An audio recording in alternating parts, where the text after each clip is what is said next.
Hello hello everyone. तो आज की जो क्लास है क्लास नंबर 12 है और आज हम पढ़ने वाले हैं आपका जनगणना के बारे में, है ना। कि भाई भारत की जनगणना क्या है उसके बारे में पढ़ने वाले हैं।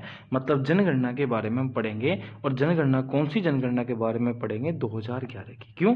देखो, जनगणना हर 10 साल बाद होती है।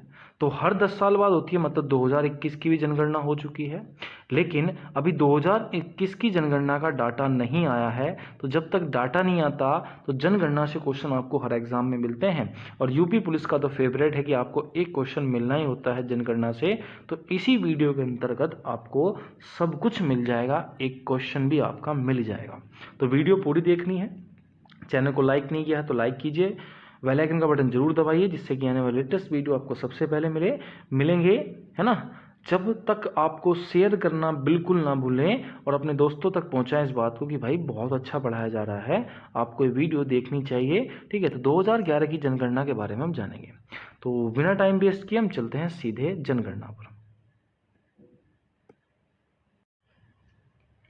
तो चलो टाइम वेस्ट नहीं करते और पॉपुलेशन का चैप्टर स्टार्ट करते हैं। देखो, सबसे पहले ये क्वेश्चन एग्जाम में पूछा गया CHSL में, टैक्स असिस्टेंट में, SSC के, कि जनसंख्या के अध्ययन को क्या कहा जाता है।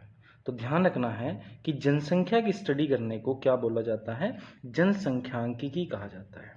मैं इस तरीके से आपको पढ़ाऊंगा कि आप इनके नोट्स भी बना सकते हो कि जनसंख्या की स्टडी करने को क्या बोला जाता है? जनसंख्यांकिकी कहा जाता है। और अगर हम बात करें कि जनसंख्या के मामले में पूरे वर्ल्ड में, तो भाई वर्ल्ड में अगर मैं बात करूं तो वर्ल्ड में चीन के बाद भारत का दूसरा स्थान है।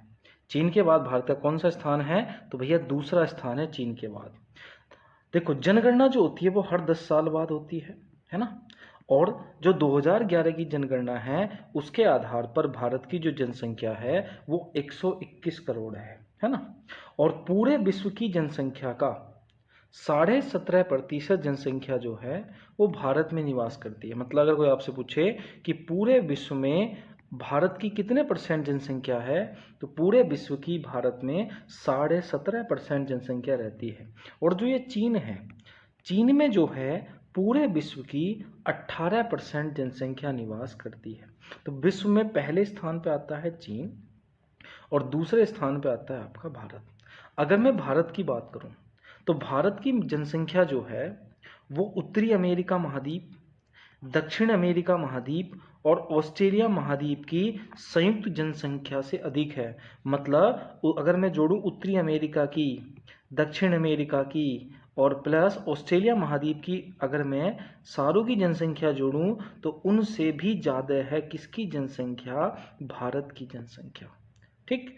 अब देखो, हम तो जनसंख्यांकिकी पढ़ रहे हैं या जनगणना पढ़ रहे हैं। अब जनगणना की अगर मैं बात करूं, थोड़ा सा मैं जनगणना पे आपका बात देखो, अगर मैं जनगणना की बात करना चाहता हूँ, ठीक, तो जनगणना की सबसे पहले बात करते हैं कि भाई जनगणना होती क्या है। तो समय समय पर लोगों की जनसंख्या को काउंट करना ही क्या कहलाता है? जनगणना कहलाता है। समय समय पर लोगों की जनसंख्या को काउंट करना ही क्या कहलाता है? जनगणना कहलाता है। इस जनगणना को कब तक बताया गया है? तो इस जनगणना को ऋग्वेद में भी बताया गया है कि ऋग्वेद में भी जनगणना का उल्लेख है।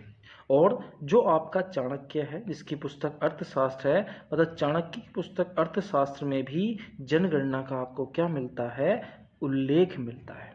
ठीक। अब देखो, बात आती है कि भाई पहली जनगणना कब हुई। तो देखो, पहली जनगणना हुई थी 1872 में और किसके शासनकाल में? लॉर्ड मियो के शासनकाल में, है ना। पहली जनगणना कब हुई? तो पहली जनगणना हुई 1872 में। लेकिन ये जनगणना जो थी, ठीक है, ये आपकी ऑफिशियल जनगणना नहीं थी और ये किसके काल में हुई थी? लॉर्ड मियो के।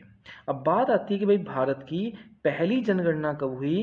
तो भाई भारत की पहली जनगणना तो 1872 में हुई थी, लेकिन ऑफिशियल जनगणना, आधिकारिक रूप से जनगणना कब हुई? तो 1881 में भारत की पहली जनगणना आपकी हुई है।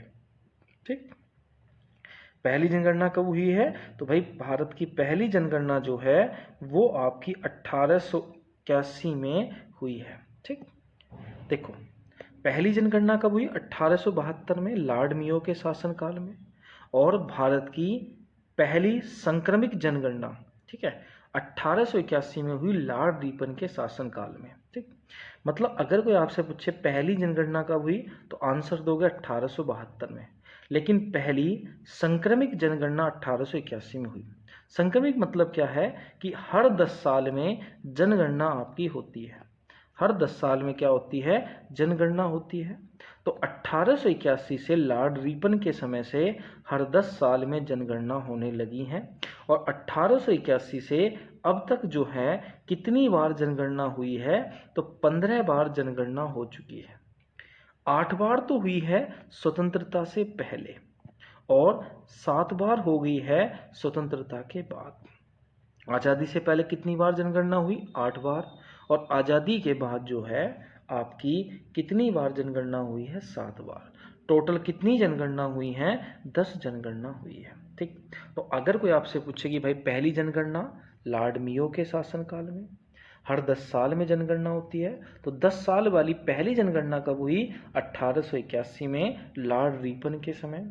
जनगणना कितने साल में होती है, 10 साल में। अब तक कितनी जनगणना हुई है, 15 जनगणना हुई है। आज़ादी से पहले आपकी 8 जनगणना हुई हैं, और आज़ादी के बाद 7 जनगणना हो गई हैं। ठीक, और जो 2011 की जनगणना है ये आपकी 15वीं जनगणना थी, और जो 2021 की जनगणना आएगी अब तो 2021 की जनगणना जो आएगी, इसका डाटा आने वाला है कुछ टाइम में, तो वो 16वीं जनगणना आपकी होगी। ठीक, चलो अब थोड़ा सा हम आगे को बढ़ाते हैं चीज़ों को।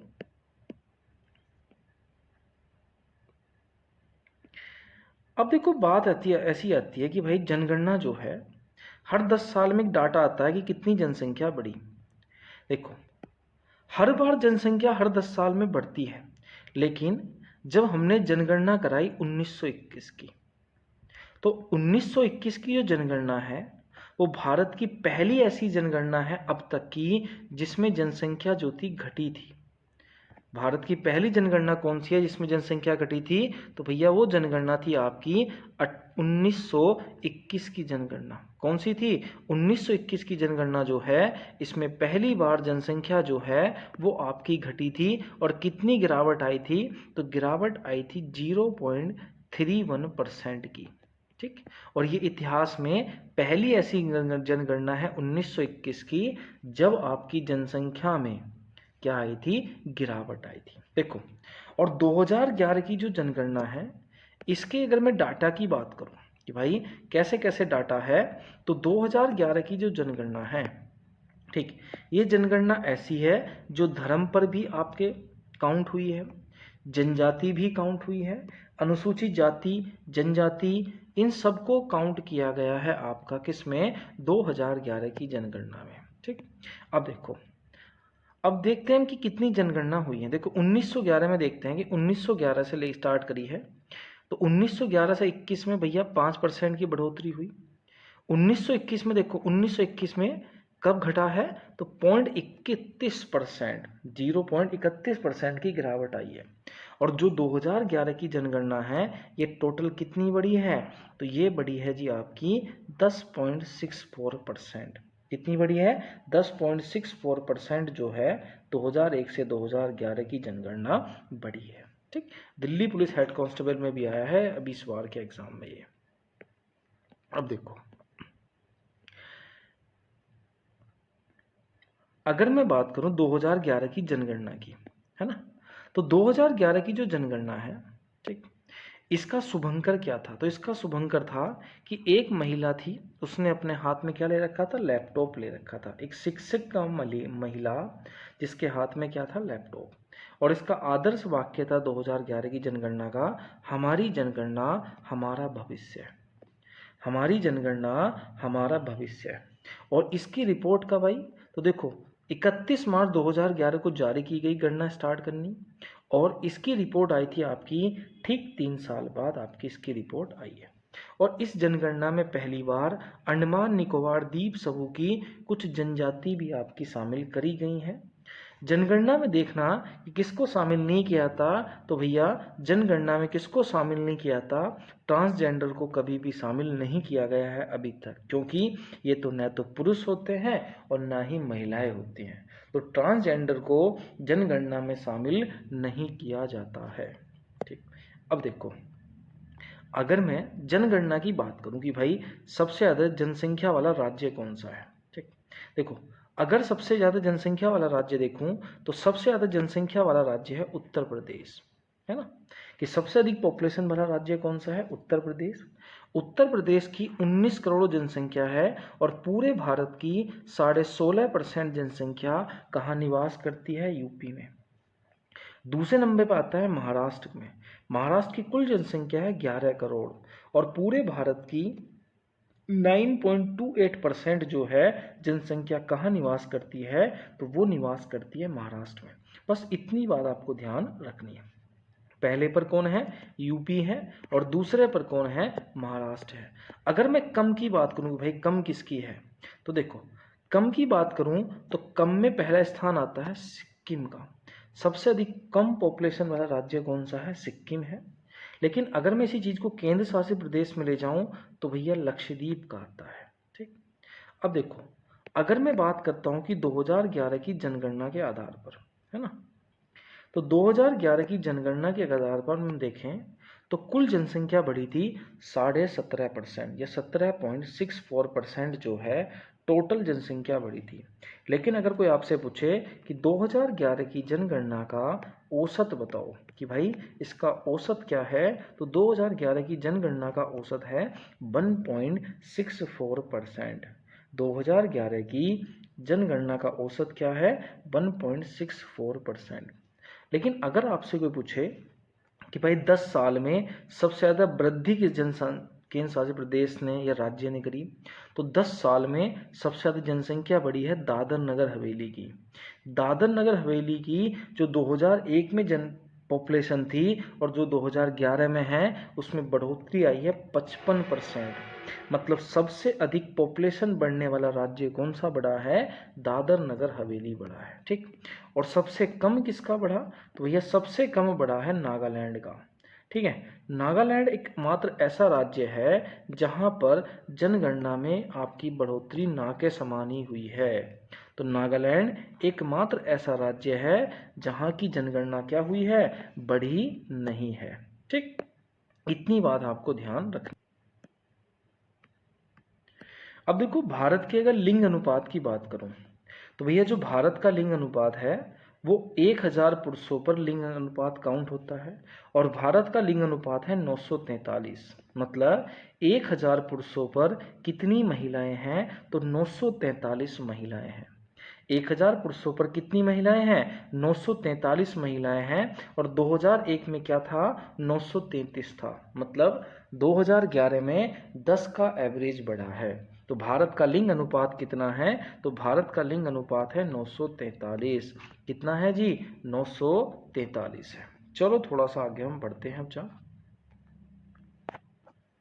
अब देखो, अगर मैं बात करूं कि हाँ सबसे ज्यादा लिंग अनुपात वाला राज्य कौन सा है, तो देखो सबसे ज्यादा जो लिंग अनुपात है वो है आपका केरल का। मतलब केरल में 1000 पुरुषों पर 1084 महिलाएं हैं।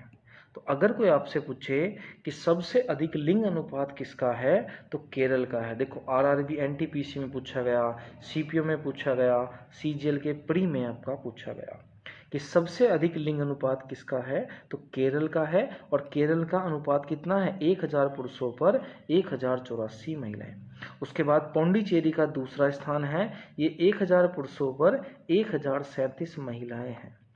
तमिलनाडु का तीसरे स्थान पर है, 1000 पुरुषों पर 996 महिलाएं हैं। तो सबसे अधिक किसका है, केरल का। केरल का पहला स्थान, पौंडीचेरी का दूसरा स्थान है। अगर कोई आपसे पूछे कि बताओ भैया सबसे कम किसका है, तो देखो सबसे कम है आपका दमनदीप का। सबसे कम किसका है, तो सबसे कम है दमनदीप का। लेकिन ये केंद्र शासित प्रदेश में है। लेकिन अगर राज्य में पूछे तो राज्य में है जी आपका हरियाणा। राज्य में कौन सा है, हरियाणा। मतलब अगर आपसे यूटी में पूछता है केंद्र शासित प्रदेश में, तो दमनदीप है, ठीक है। दमनदीप का तो मात्र 1000 पुरुषों में 618 महिलाएं हैं। एसएससी के एलडीबीसी में क्वेश्चन पूछा गया था कि सबसे कम न्यूनतम लिंग अनुपात वाला राज्य कौन सा है, तो भैया केंद्र शासित प्रदेश में है दमनदीप। और अगर राज्यों में पूछें तो भैया सबसे कम लिंग अनुपात है हरियाणा का। हरियाणा का कितना है? 869 है। मतलब 1000 पुरुषों पर मात्र 869 महिलाएं ही हैं। ठीक, चलो थोड़ा सा आगे बढ़ते हैं।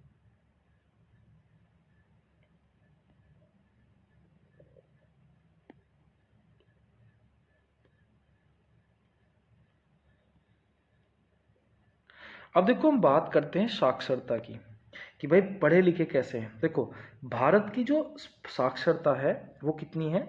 70.04%। भारत की साक्षरता कितनी है? 74% लोग जो हैं भारत में पढ़े लिखे हैं। ठीक, भारत में साक्षरता दर कितनी है? 74%।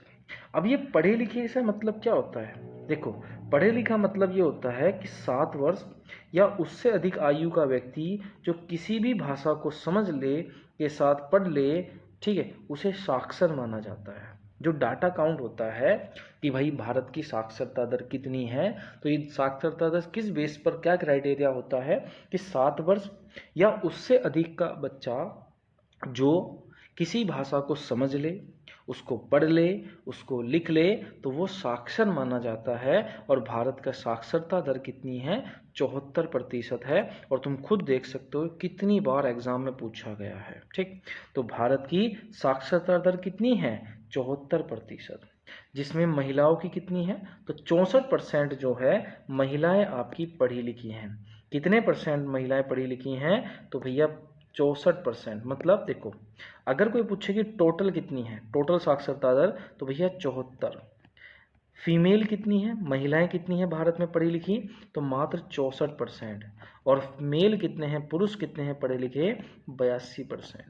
टोटल 74%, फीमेल 64% और मेल 82% लोग जो हैं वो आपके पढ़े लिखे हैं। चलो आगे बढ़ते हैं अब जा। ठीक, अब देखो मतलब अगर कोई आपसे पूछे कि भैया पुरुष और महिलाओं में साक्षरता दर का अंतर कितना है, तो करना क्या है? 82 में से 64 घटा दो तो 16 बचेगा। मतलब पुरुष और महिलाओं की साक्षरता दर में 16.68% का अंतर है। सीपीओ ने क्वेश्चन पूछा है कि भाई जो पुरुष 64 हैं, महिलाएं 82 हैं, तो इनका अंतर कितना है? तो 16% है, 16.68% है। ठीक, अब देखो अगर आपसे कोई पूछे कि भाई थोड़ा सा आगे बढ़ते हैं कि अधिकतम पढ़ा लिखा राज्य कौन सा है, तो देखो सबसे अधिक पढ़ा लिखा राज्य है केरल। केरल की जो साक्षरता दर है वो 94% है। मतलब 100 में से 94 जो लोग हैं वो आपके पढ़े लिखे हैं। तो सबसे अधिक पढ़ा लिखा राज्य कौन सा है? तो केरल है। केरल जो है वो भारत का सबसे अधिक पढ़ा लिखा राज्य है। लेकिन अगर कोई आपसे पूछे कि भाई सबसे कम पढ़ा लिखा राज्य कौन सा है, तो सबसे कम पढ़ा लिखा राज्य है गोवा। कि बिहार? बिहार है। तो सबसे कम पढ़ा लिखा राज्य है बिहार। बिहार में मतलब 100 में से 61 लोग ही पढ़े लिखे हैं। सबसे कम पढ़ा लिखा राज्य कौन सा है? केरल। सबसे कुपढ़ राज्य कौन सा है? 61% वाला बिहार। ठीक, अब अगर कोई आपसे पूछ ले कि बताओ सबसे अधिक पुरुष कहाँ के पढ़े लिखे हैं, तो देखो अगर आपसे कोई पूछे कि सबसे अधिक पुरुष कहाँ के पढ़े लिखे हैं, तो केरल के सबसे अधिक पढ़े लिखे हैं पुरुष और बिहार के सबसे कम है। सबसे अधिक पढ़े लिखे कहाँ के हैं? केरल के हैं। और सबसे कम कहाँ के हैं? बिहार के।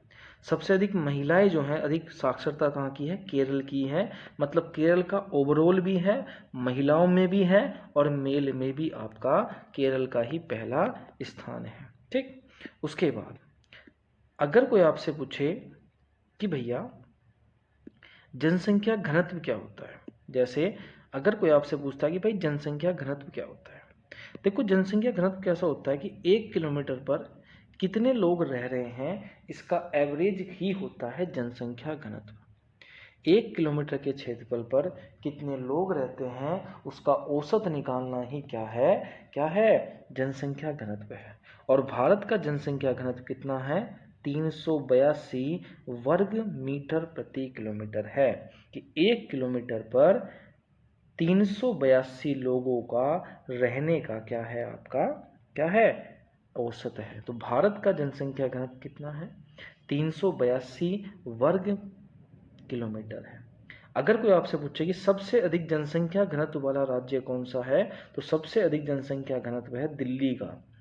दिल्ली के 1 किलोमीटर के क्षेत्रफल पर 11,297 लोग रहते हैं। ठीक है, लेकिन अगर राज्य में पूछे तो राज्य में सबसे पहला स्थान है बिहार का।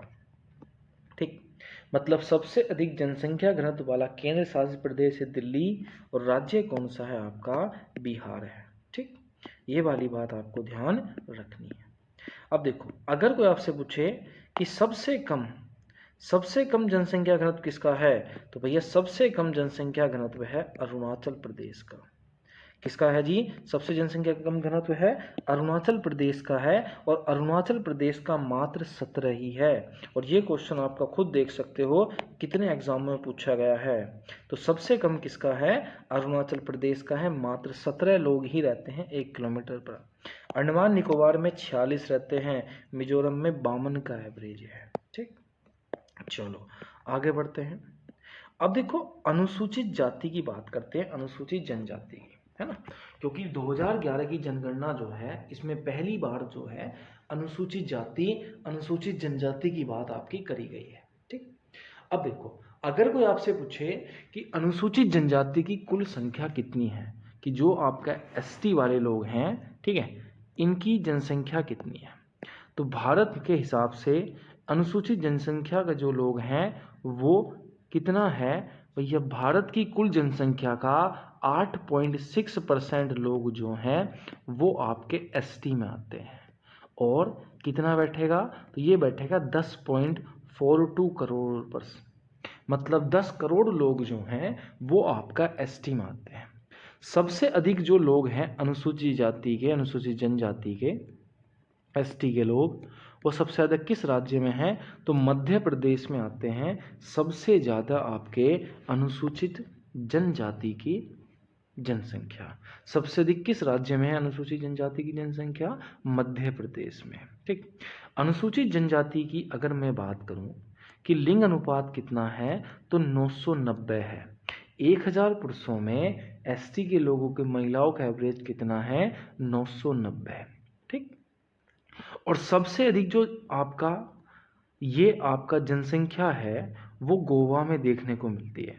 मतलब गोवा में एसटी के लोगों का एवरेज है 1046, मतलब 1000 पुरुषों में 1046 क्या हैं, महिलाएं हैं। ठीक, इतनी बात आपको याद रखनी है एसटी के लोगों से। ठीक, उसके बाद अगर कोई आपसे पूछे कि सबसे कम एसटी के लोग कहाँ रहते हैं, तो जम्मू कश्मीर में आपका पहला स्थान है सबसे कम में। ठीक, उसके बाद अगर कोई आपसे पूछे कि भारत के ऐसे कौन से राज्य हैं जहां पर कोई भी एसटी वाला लोग नहीं रहता या अनुसूचित जनजाति नहीं पाई जाती है, देखो पौंडीचेरी, दिल्ली, चंडीगढ़, हरियाणा और पंजाब में कोई अनुसूचित जनजाति नहीं पाई जाती है। कहाँ कहाँ पर, पौंडीचेरी में, दिल्ली में, चंडीगढ़ में, हरियाणा में और पंजाब में कोई भी अनुसूचित जनजाति नहीं पाई जाती। अब हम बात करेंगे एससी की, कि भाई एससी वाले बात देखो, भारत की कुल जनसंख्या का 20 नहीं 16% लोग जो हैं वो एससी में आते हैं। भारत की जो टोटल पॉपुलेशन है उसका 16% लोग किस में आते हैं, एससी में। और इनकी टोटल पॉपुलेशन कितनी है, 20 करोड़ जो है वो इनकी पॉपुलेशन है। सबसे ज़्यादा अगर मैं पूछूं कि एससी वाले लोग कहाँ रहते हैं, तो भैया चाहे एसटी हो, तो भैया आपका एसटी मैंने कहाँ बताया, मध्य प्रदेश में। और एससी वाले सबसे ज़्यादा लोग पाए जाते हैं यूपी में। कहाँ पाए जाते हैं, यूपी में। और सबसे कम कहाँ पाए जाते हैं, मिजोरम में।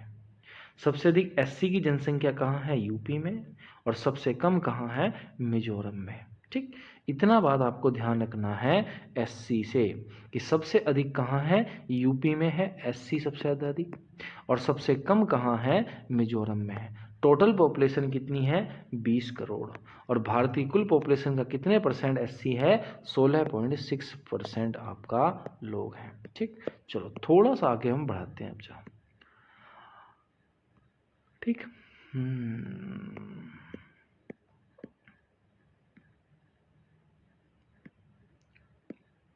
अब देखो, अगर कोई आपसे पूछे कि सबसे अधिक भारत में सबसे अधिक जन्म दर किस राज्य की है, तो भाई सबसे अधिक जन्म दर है केरल की।